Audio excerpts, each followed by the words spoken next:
Hello again, everybody. This is Dan Clouser, and welcome back to the Journey of My Mother's Son podcast. Today I'm joined with author Brian Hite, who's also known as the high stakes performance whisperer.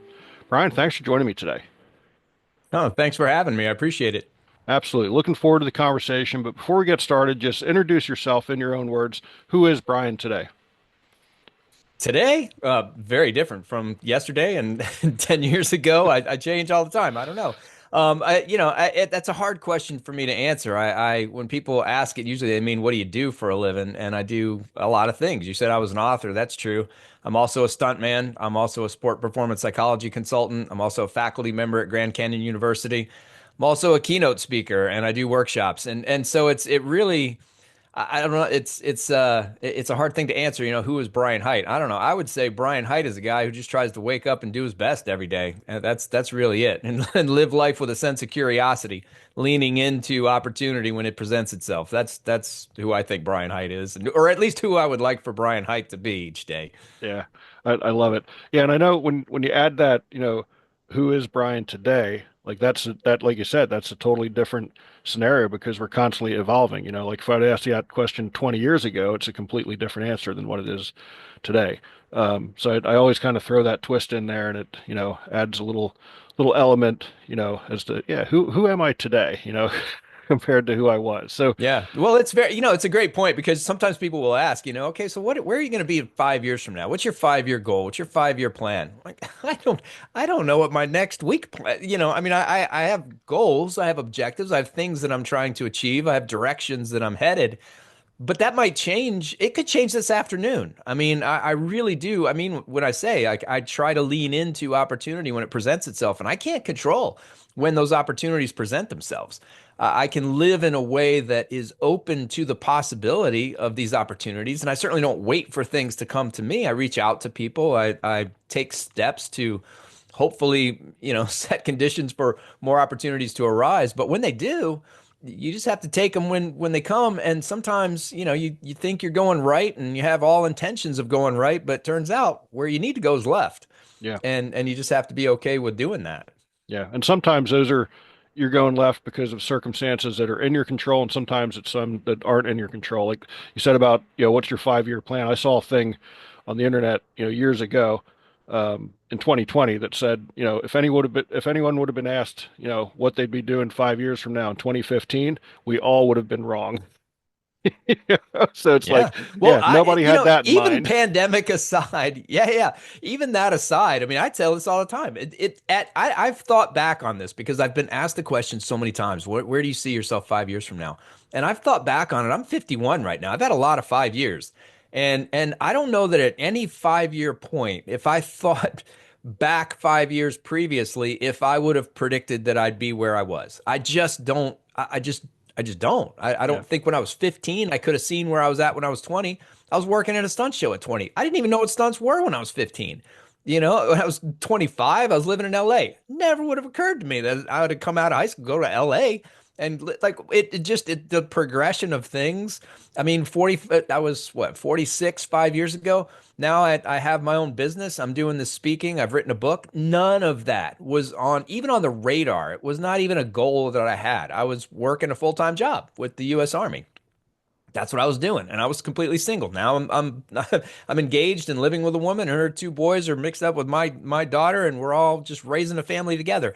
Not even remotely in the cards if you'd asked me 5 years ago. So it really, and I'm happy about that. That doesn't Right. stress me out at all. I know it stresses out some people. They really hang on tightly to this predictability, to Right. to the idea that we really do need to have that future planned out. And for me, man, I attribute so much goodness in my life to some of those just unexpected, fortuitous situations that have arisen that I've luckily or whatever, however you want to think about it, I've taken advantage of. Yeah. And it's dropped me where I am today. I have a keynote that I give called Always on the Path because I hear people talking about, yeah, I'm off the path. I'm going the wrong direction. I'm in the weeds, whatever, analogy you want to do. And I'm like, no, you're not. You're right where you need to be, whether it's pleasant or unpleasant, whether you want to repeat the past or not. Now that's a different question. But where you are is exactly, you're on the path. You are in a place where you can grow, where you can thrive, where you can move in whatever direction you'd like. You've gained wisdom and goodness and knowledge from everything that you've done. You're on the path. Yeah. So, Yeah. yeah. I love that, and it's such a good way to look at things because again, there are people out there who they literally think that they can draw this roadmap, you know, going out the next 25, 30, entire lifetimes. And it's like, man, it just does not work that way. Because if you would have talked to me even in 2018 that in, another year I would be running the idea past my wife about selling our house and all of our stuff in Pennsylvania and jumping in an RV and traveling across the country, I would have been like, no, you're out of your mind. Like that's not, I mean, part of, the title of this podcast, as everybody knows, a tribute to my mom who did a similar thing back in the 80s in a 67 Plymouth Valiant where she just took the back seat out of it, put a sheet of plywood in there and a mattress, turned it into bed and jumped in that Valiant and drove all around the country. So, I would have told you, look, man, that was my mom's story. But not my story. As a matter of fact, part of what inspired us to do this were two solo trips that I had taken in early 2019. One from Pennsylvania to Dallas, Texas, and then one from Pennsylvania to Orlando, Florida, and back. And on that trip to Orlando, Florida, I spent some time with two of my cousins. And my one cousin said to me in February of 2019, she's like, I can see you doing what your mom did one day. And I was like, there is no way that I would do that. Like again, that's her story. It wasn't my story. And lo and behold, you know, literally probably less than 90 days after that conversation, I'm having a conversation with my wife about, jumping in an RV and selling everything. And so even that you can't map out, even when it's suggested to you. You Yeah. can't necessarily map it out. So I think it's just such a good way to, and I'm not saying don't have a plan, you know, but understand that every plan is flexible, every Yeah, plan I is call it the flexible. 38 special version of goal setting. That's what I call it. The hold on loosely, but don't let go. That's Yeah, that's that's it. So I have your love it. plan, have your direction, hang on to it, but be ready to flex, be ready to Yep. move, be ready to shift, when the other opportunities come up. Otherwise you miss stuff. Yeah, it really, if we get so fixated on this one thing, we decide that's the place where we need to be. That's the place where happiness exists. That's the place where I belong. And we look at it with this tunnel vision that prevents us from seeing there's so many other things that are out there in the world and interacting with people in so many other creative ways, because we're so fixated on this one thing that honestly might have been the absolute perfect thing to focus on at the point in time when you chose to focus on it. Right. But maybe 6 months later, you've met some new people, you've had some new experiences. Maybe the priorities are a little bit different now, and you need to reevaluate, is this still what's right for me? Is that still the direction that I want to go?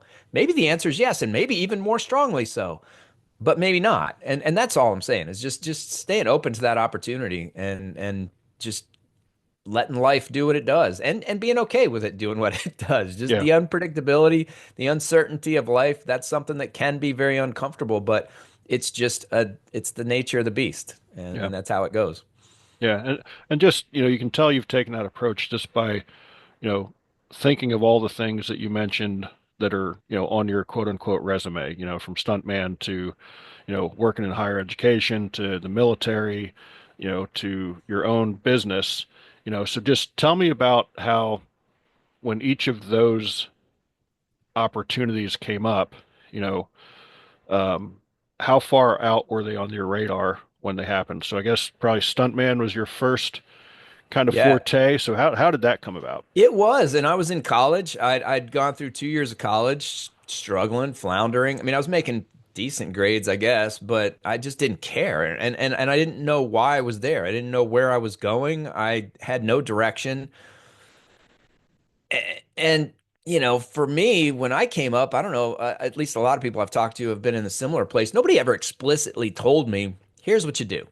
You graduate from high school, you go to college, you get your degree, you go get a job, you do your job, you get a family somewhere along the way, and then you retire. But that was what I knew was the plan. Like that was what I was supposed to do. I Right. don't think anybody said it, but that was it. And so when I was in college and I'd 2 years in, halfway through, and I had no idea what I wanted to do and what job I wanted to pursue, that started to create some anxiety. And just turns out that it was the very beginning of my junior year. I had a friend who was the company manager of the Batman stunt show at Six Flags in New Jersey, and gave me some tickets, and I went out to see the show, and just that was it. That moment when I was sitting in that theater and that show started, and the first explosion happened, and motorcycles came jumping out of this thing, and it was just I was transfixed. That was it. And for the next 20 minutes, there was no other outside world. There was nothing else that existed but what was happening on that stage. And then after the show, because I knew the company manager, I was able to go back and talk to the people, which I'm incredibly grateful for. That completely changed my life. Them taking the time to speak with me, asking the question that I know every single one of them had been asked hundreds of times, which is, how do you get to be a stuntman? I've been asked thousands of times over the last 30 years. So I know that they had, but for them to have just finished a show, to be tired and hot, and to have this guy coming in who they have no idea who he is, asking this question and to take the time to talk, I'm eternally grateful for that because their answers sent me in a new direction. And the answer was, well, you've got to know how to do this, this, and that. Go to the audition and see what happens. Well, I learned how to do those things over the course of the next 6 months, went to the audition, and I got the job. And then I did the job the summer after my junior year. And then and that provided direction. And that was the first time I'd experienced passion and really felt like I understood what direction I was going. That's the upside. The downside was that when I got back into my senior year of college, there was, if the motivation was low before, it was, I mean, in the basement. That's it. Somehow or another, I struggled through the first semester, but I dropped out. I dropped out of college. For the second semester, I was failing everything. And I did the show out in New Jersey one more summer and then moved to LA to pursue film and TV. And that's what I did for the next 15 years. And it took about 4 or 5 years into that before I realized, you know what? I'm in a different place. I'm now in a place where I really would like to finish this degree. I'd like to complete what I started. I miss learning and and I want to do this now. I was not ready when I was in college. I was ready then. Right. So I figured out how to do it. I went back to college. I finished the bachelor's, continued on with a master's in sports psychology and a PhD in organizational psychology, but never with the intention of actually working in those fields. It was just interesting. It was interesting material. I'd come across, again, this is one of those things that you were asking about. How do you get to this place? I was coaching gymnastics when I was doing stunts. That allowed me to have a free place to train and a little bit of money coming in when I was first starting out in stunts. And one of the things that fascinated me was the fact that I could coach these kids throughout the week and I knew what their skills were. I knew what they could do. I knew what they were capable of. And then I would take them to a competition and all bets were off. Some of the ones that, that were horrible in practice were tremendous at the meet, and others who were regularly great, hitting everything in practice, tanked at the meet. And there was no other reason for it other than mental. And that's what really pushed me toward sports psychology. I'd always been interested in psychology. I took a class in psychology in high school, one of the two classes that I really enjoyed. But that experience while coaching pushed me in that direction of sports psychology, of just trying to learn more about the mind and the power of the mind and how the mind influences us every single day in every aspect of what we do. It's incredibly important understanding how we think and how we perceive and how the meaning gets assigned to the experiences that we have. All of that's critical. And so that's what moved me in that direction. And again, I didn't think to have a career in it, but then, like you mentioned, next thing you know, I found myself up in Washington. I had gotten married. That came with a stepdaughter, and the volatility and uncertainty of stunts and when you're going to work and how much you're going to make was scary with a family. And so I had the opportunity. A headhunter just emailed me out of the blue and said, "Hey, I've got this job. I think you'd be good for it," you know, and I looked at it and I thought, "Hey, you know what? I probably would enjoy that." And it required a move up to Washington State to go work as a sport performance psychology consultant for the Army. I'd never had a real job before. but it seemed like a cool opportunity. And so I Right. took it and I went up there and I worked for 2 years doing that job before I got divorced, went back to LA again for stunts again. And then same thing happened, rinse and repeat, met another woman that came with a stepdaughter and my daughter as well in that one. And same volatility and uncertainty was frightening. And so I went back to the Army job again, this time out in the Nashville area where I'm originally from and where I am now. That's what brought me back. And I did that job for 9 years, probably 4 or 5 years longer than I should have, but that's how long I did it. And but it was again, it was just one of those opportunities that came up. I got in this relationship, and so I reached out to some of my friends. Hey, who do you know? What's going on? And they said, well, there's this place in Nashville. I was like, you got to be kidding me. So I said, all right, well, let's jump at it. And and then again, when I got to the place where I was like, I'm ready to be done. I had some friends who had started their own businesses, and had started to date this woman who had just started her own business, and so that was something that had never really occurred to me to do that, but it was the right time, and it just seemed like that opportunity was in front of me as well, and I took it, and that has morphed, it's changed, I've rebranded a couple times, and now I'm doing the things that I do that I mentioned at the beginning, really focusing on high stakes environments, high stakes situations, situations where the consequences, no kidding, truly matter. But this comes back to the perception piece because how we define that is up to us.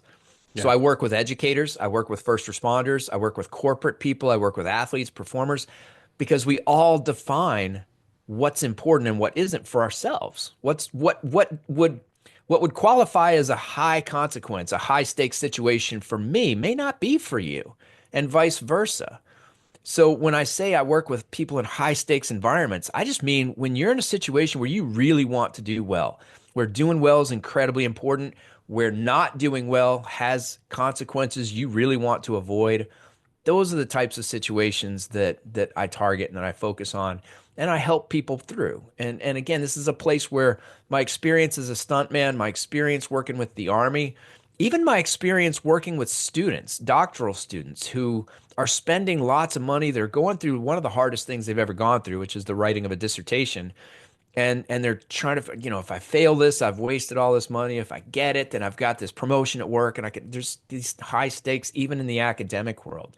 And I really enjoy helping people work through the pressure, through the stress, through the sense of overwhelm that can often accompany those situations. So that's kind of my path through the weird world of let me just flounder around at college for a little bit to stunts, to sports psychology, back to stunts, to the Army, back to stunts, and then now with my own business doing what I do. Yeah. I love it.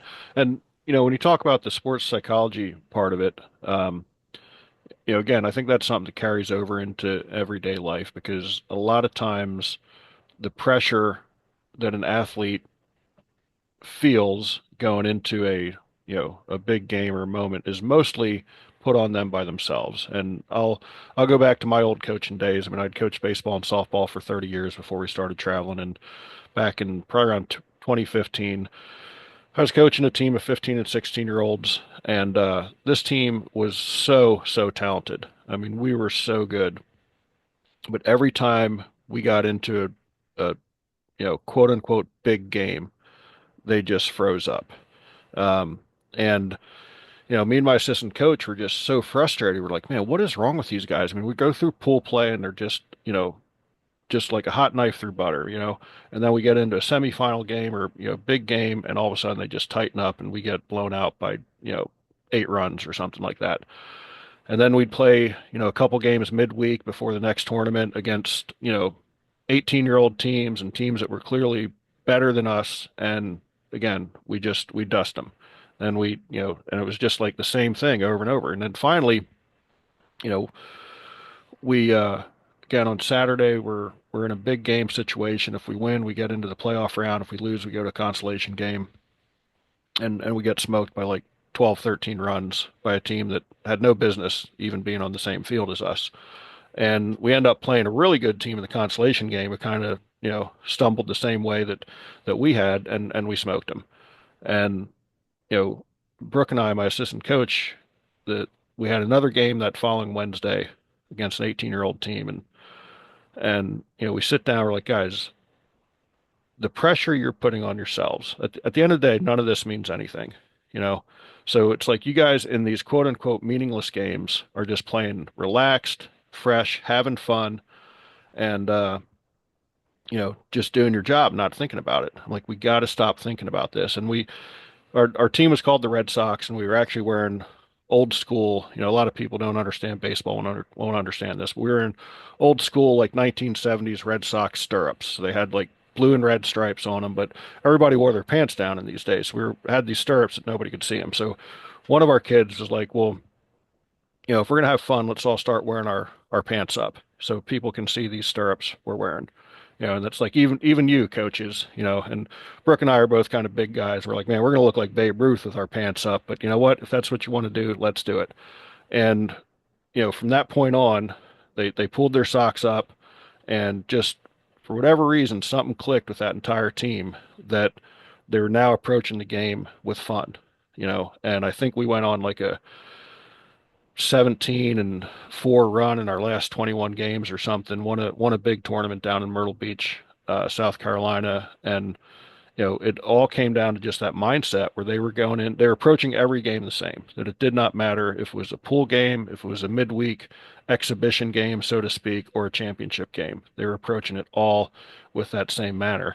And I think that carries over to life. I mean, we put so much pressure on ourselves, and I know that's something that you talk about, something that your brand is wrapped around, is creating that you know our own pressures. So tell me a little bit about how you get people to unwrap that and you know let up on some of that pressure they're putting on themselves. Well, the first thing is to get at the heart of some of the terminology. Like what really got me started thinking about this was I kept hearing pressure situation. You have to perform well in pressure situations, and you got to perform well under pressure. And and these are I'm just thrown around as well, just of course everybody knows this. But I got to thinking about it, and this is kind of the way my mind works. I like to question the status quo. I like to question assumptions like that. And I think, well, I don't know that that's true. In fact, I don't even know that there is such a thing as a pressure situation. Meaning, I don't know that there is a situation that is just objectively one where, regardless of who you are and under what circumstances, you're going to go into that situation and feel pressure. I don't think that there is such a thing. And and as I started to think about it, I kind of just tied it to my own life. And it's funny, about 25 years ago, I guess, I was working on a TV show called VIP. It was a Pamela Anderson TV show. And the thing that I was doing, I was riding in the back of this truck, this U-Haul truck, and there's a fight happening that we hear. And all of a sudden, I come flying out the back of the truck and hit the ground and roll while the truck's driving away. Motorcycle comes and swerves around me and whatever. But that was the stunt. Come out the back of the truck while it's driving down the road. And I felt a lot of pressure in that situation.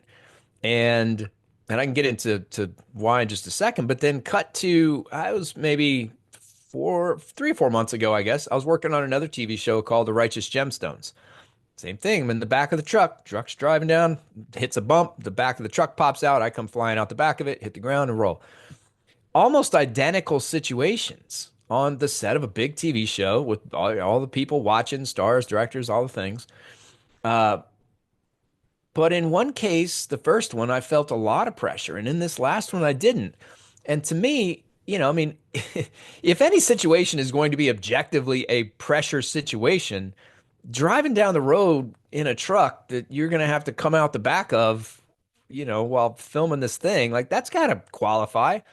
But it didn't in one situation. And that was interesting to me. That was curious.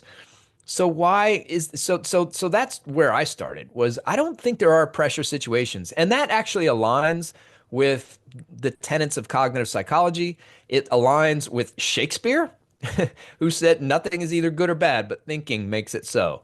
It's good or bad depending on how you think about it. Yeah. And it aligns with Stoic philosophers from 2000 years ago. Epictetus, Marcus Aurelius saying the exact same thing. It's not events that cause us issues or pain or whatever. It's how we interpret those events. It's the Right. meaning that we assign to those events that causes the pain. So the events just are. The situations just are. Whether they generate pressure or not, that's up to us. So then the question becomes, okay, so what are the things that would generate that pressure? What are the things that are the variables that we want to pay attention to if we want to avoid the pressure? And you told in the story that you had, it's exactly the whole point is that people start thinking about the consequences. They think about the what if. Yeah. If we win, then. If we lose, then. And again, like you mentioned, this transcends athletics. This is just regular life. You know, if I give this presentation well, then. If I lead this meeting well, then. If I have this conversation with my spouse that needs to be had. It's a challenging conversation, but if I do it well, then things are going to go great. If I screw it up, the relationship may be in the toilet. So it transcends athletics, but the point is that we're focusing on the consequences, not even the outcome, whether it goes well or not. It's the consequences of the outcome. That's what's in our mind. Right. That's what we get fixated on. That's what we start to ruminate about. And when that's the case, when our attention is number one, in the future, and number two, on these consequences, that's where pressure lives. And anybody who has been in any sort of performance setting will understand what I'm about to say. Pressure in the moment, if we shift our attention from the future and those consequences to the present moment, pressure disappears. And it disappears because we are focused on those things that we can control that are task relevant. We're only paying attention to those things that we need to do in order to create conditions for the outcome we want. Now, we can't guarantee the outcome we want. Like we were saying at the beginning, there are a lot of variables that contribute to all those things, but we can for sure do things right now that will make it more likely that we will experience the success that we really want to experience. But that future will be determined by what we do right now. So it does us no good to put our attention on the future.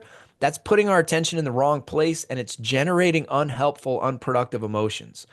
That's where the pressure lives. But if we're in this moment, if we're right now, and if you've ever experienced flow or the zone, or I don't know, I call it the bubble when I'm in this place of just there's everything else is just it's not that it's gone, it's just that my attention is hyper focused on the task relevant immediate situation. Right. When that's the place where I am, there is no pressure.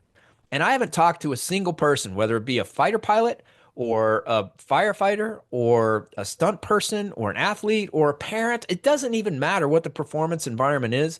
If you've been in that place where you've been in the zone, you've been focused, you've been in that spot where things are just hitting, pressure does not exist. Yep. So it's not about pressure situations. It's not about learning to perform under pressure. It's about learning where pressure comes from and avoiding it, eliminating it, creating conditions where we can truly be at our best and fully focused where we need to be in order to achieve what we need to achieve. Yeah. Yeah. I love that. And it's so true. I mean, we create it ourselves. And I think, um, I think visualization is something that's, big and relevant in that space as well. Like putting yourself in that situation before it happens. You see that a lot of times in championship games where somebody's saying, like, you know, how did you feel in that moment? And it's like, well, I've lived that moment in my head, 1,000 times before this. So I knew exactly how it was going to play out and that sort of thing. So it Well, the is, mental imagery, I appreciate you bringing that up because that's I think it is one of the most underutilized skills that's out there. And I think that a lot of people are familiar with it. When I say mental imagery, I mean visualization or mental practice or mental rehearsal. It goes by a lot of names. But it's this idea of generating an image in your mind, not just an image, an experience. You generate the full experience of what we see, what we hear, what we feel emotionally. We make the experience as realistic as possible in our minds. And that can be used for any number of reasons. It can be used for skill development, as most people do. Like if I'm learning a new skill, I can practice it in my head of steps A through Z. But it can also be used to boost confidence, to enhance motivation, and to deal with anxiety, nervousness, fear that we anticipate experiencing in the future, or pressure. Same thing, whatever the stress is. So if we know that a week from now we're going to be in this situation where we are likely to experience nervousness, fear, whatever it is, okay, that's fine. What do we do about it? That's what we practice using mental imagery. So it's not just about let me put myself in this situation as realistically as possible and see it all going perfectly, because nothing goes perfectly. It's not going to go the way you saw it in your head. Exactly. But if we can put ourselves in the situation, experience those emotions that we're worried about, practice some skills that allow us to mitigate or even eliminate those emotions and mental states that are preventing us from being at our best, that's what becomes automatic, because those are mental skills. Changing our perception of the situation, recognizing very quickly that my attention is in the future and where it needs to be is right now, recognizing that my energy activation level is too high, I need to bring it down some. The sooner we can recognize these things and then take active steps to create the ideal conditions for performance, the better off we're going to be. And we can practice that using mental imagery. That's the part where we can it's just like any other skill that we can do now that once upon a time we couldn't. We learned it, we practiced it, we became proficient, now we can do it. Mental skills are the same way. And one of the best ways to practice it is through mental imagery. We can be in those situations and we can practice these techniques. And then when you do get into those situations like you're talking about, they just get implemented automatically. We recognize very fast we need to shift our perception, then we do it. And it's not even a conscious thing sometimes. It just happens. We realize, whoa, I'm looking at all the things that could go wrong here. Well, what happens if I look at all the things that could go right?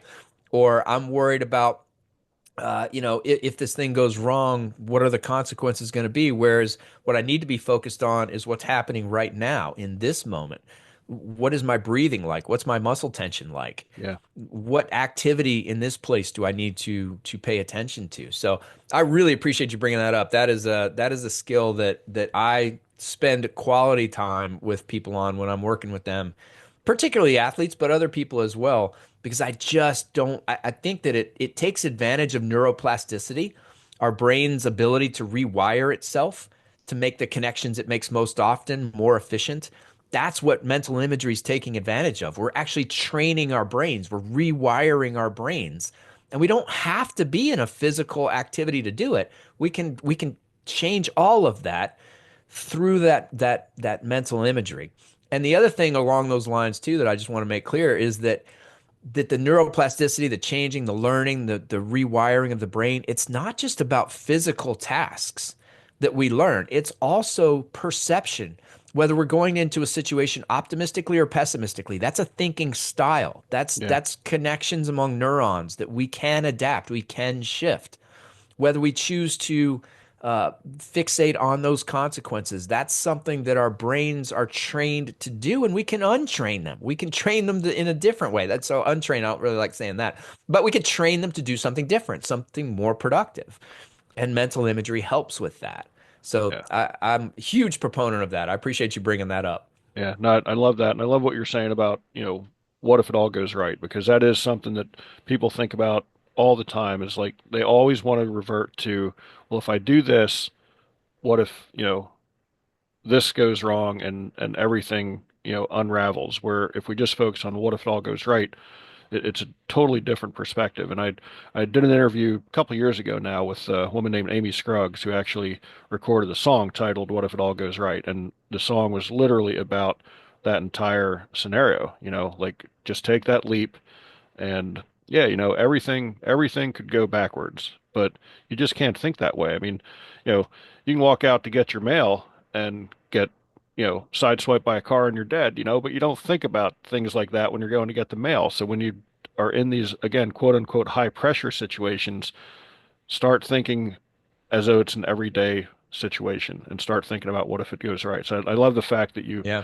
you brought that up as Well, well. it's really important because a couple things with that. Number one is it is helpful and it will mitigate some of those feelings of pressure, but it's still our attention is still on consequences. And so we can even so for example, let's say that I have a presentation at work. It's a big one. And the bosses and the owners and everybody's going to be there. And if I nail this thing, then the promotion's for sure mine. I'm fast tracked up the ladder and I'm going to make all the money. if that's where my attention is, I'm going to experience pressure then too. So even focusing on what could go well can still create pressure. And here's the second part is just at any given moment, all we can do is our best. That's Yep. it. That's all we can do. So it doesn't matter, like you said, whether it's a middle of the week exhibition game or if it's a tournament game, all we can do is our best. I can't do better than my best. Right. So it doesn't matter which game it is. I can only bring my best, and I should always bring my best. So what does it take for me to bring my best? That's what I need to ask, and that's where my attention needs to be. Because that takes all the what is the situation, which kind of game are we in, what's the circumstance, what's the outcome? None of that. I can't do better than my best. Right. How do I create conditions for me to be at my best? Full stop. That's it. That's where my attention has to be. Those are the questions I have to answer. And if I do, and my attention stays in the present moment, which is where it's the only place where I can actually do something, is right now. Yep. That's the only place. Then I'm creating conditions for me to be at my best. And again, we can't guarantee the outcomes, but we are 100% putting ourselves in the best position to create or to for the outcomes that we want to actually manifest. Yeah. Yeah. I love that. And it is. It's just it's such a fresh approach to, living life. Like you said, at the end of the day, all we have is today. You can't think about tomorrow. You can't think about yesterday. I mean, you can think about yesterday, but you can't dwell on it. If something went sideways yesterday, like get over it and move on. You're not going to change that, but let's look at what we can do right now in this moment. So I Yeah. think that's Yeah. Well, we the can learn key. from yesterday. We can Absolutely. learn from it. We can grow. We can improve from yesterday. And we can certainly, like you said earlier, we can have goals. We can have things that we aspire to, places we want to go. That's a great thing to have. Provides direction and energy and some motivation, gets us going.